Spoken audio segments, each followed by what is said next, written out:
Gandang araw sa inyo. Meron ba kayo tapa? Yung tapsilog? Tapsilog, meron. Bago ka rito, no? Hindi. Destino lang. Kami yung naghuhukay dun sa may Ilog Beata. Doon sa may kalsada. Opo, yun po. Ano ba hinahanap nyo? At ayaw nyo tumigil ng kauhukay, kaya nagtatraffic eh. Pasensya na po pero huwag naman po kayo magalit sa akin. Nagtatrabaho lang po. Pare, ano pangalan mo? Ako si Han. Anong tunay mong pangalan? Han Solo? Yung parang sa Star Wars? Ito, dahil mong nalalaman. Eh, syempre, pagdating sa mga superhero, alam ko yung mga yan. Januario talaga yung pangalan ko. Pinanganak kasi ako nung January. Alam mo, pwede ring Han yung pangalan ko. Oh, January ka rin, no? Hindi. Kasi, handsome. Eh, kung hansain ka sa akin, ha? Sama na itsura mo, kumakaano ka. Noy, kayo na, Noy! Ito, lakas-lakas ng loob magaya kumain. Nililibre lang naman siya. Eh, mali mo, libre tayo ni Noy. Baka rin eh, no? Eh, ba ako nalalibre mo? Ano ka? Libre ka dyan. May utang ka pang 12 pesos sa akin. Hindi talaga ako makakalusot, ah. Aba talaga? Oh, ito na. Oh, binilang ko na yan kanina pa. Ba? Oh, libre mo na ako. Ha? Hindi ba din? Bakit? Bibilin ako dun sa Baratillo mamaya. Pupunta ka rin sa Baratillo sa Santa Ana, Eva? Oh, dun nga. Ah, sige. Sabay na tayo. Pupunta din ako mamayang gabi. Teka lang, tapos na ang Pasko tsaka bagong taon, may Baratillo pa din. Eh, Uncle, yun na nga yung after Christmas sale. Ikaw, ha? Kung saan ka na pupunta, ha? Tsaka kung sino na natagpuin mo nun, ha? Mang, pwede may sinigang ba kayo? Sinigang? Ang aga-aga. Eh, ang aga-aga kasi ang asim nyo eh. Galing! Ana, sige. Samahan mo na lang ako mamaya kasi baka mamaya may ibang sumama sa'yo. Teka. Bakit ba dinadamay nyo ako lagi sa mga sinasabi nyo? Lahat ba na ng salita nyo sa akin ang bagsak eh. Pwes, wala akong sasamahan. Kunwari ka pa eh. Si Eva, pwede mo samahan. Pero ito, hindi pwede. Akin to, no? Uy, Kung papapiliin kita, isa lang sinong pipiliin mo? Si Eva o si Ana? Kung ako? Pareho sila. Wow ang tindi mo, daig mo pa ako. Kung sa planeta mo pwede yun, dito hindi. Kailangan isa lang. Sino? Meron kasi silang kanya-kanyang katangian. Kaya kung pwede silang pareho, edi okay na okay. Hindi okay. Kulit mo sinabi ng isa lang, hindi pwedeng dalawa. Noy, yung mga bagay na ganyan, hindi na ituturo. Sa'yo manggagaling yan. Mararamdaman mo. Hindi ko nga alam kung sinong pipiliin ko.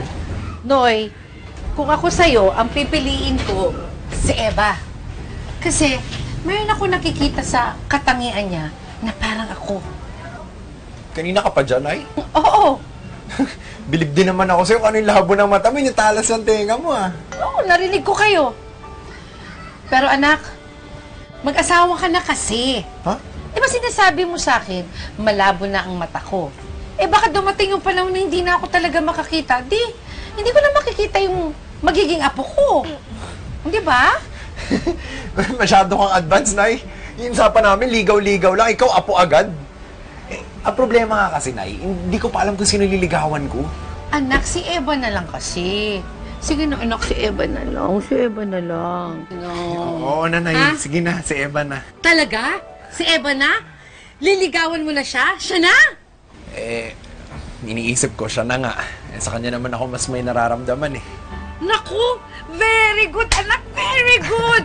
Ay, naku! Tutulungan kitang manligaw sa kanya. Ngayon na! Ngayon na? Yes, ngayon na! Ligawan mo na! Ay, naku, Nay, sandali. Ano? Excited ka naman masyado Oo. eh. Huwag na, ako na lang.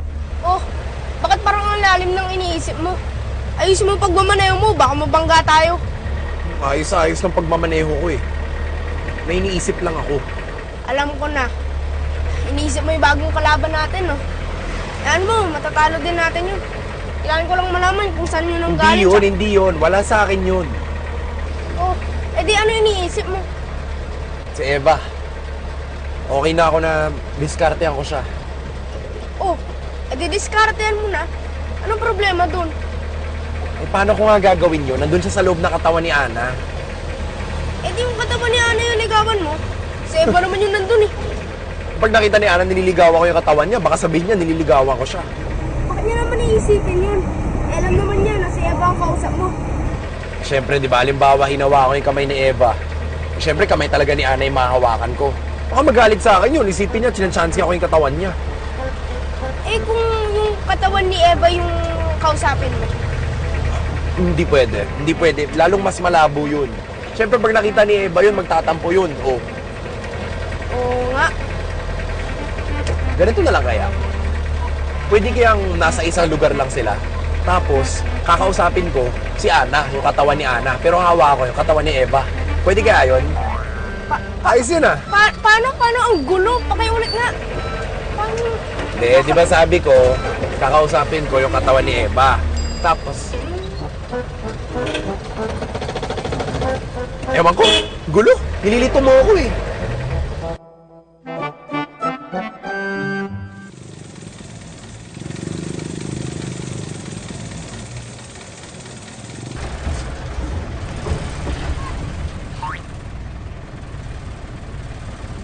Oh, miss.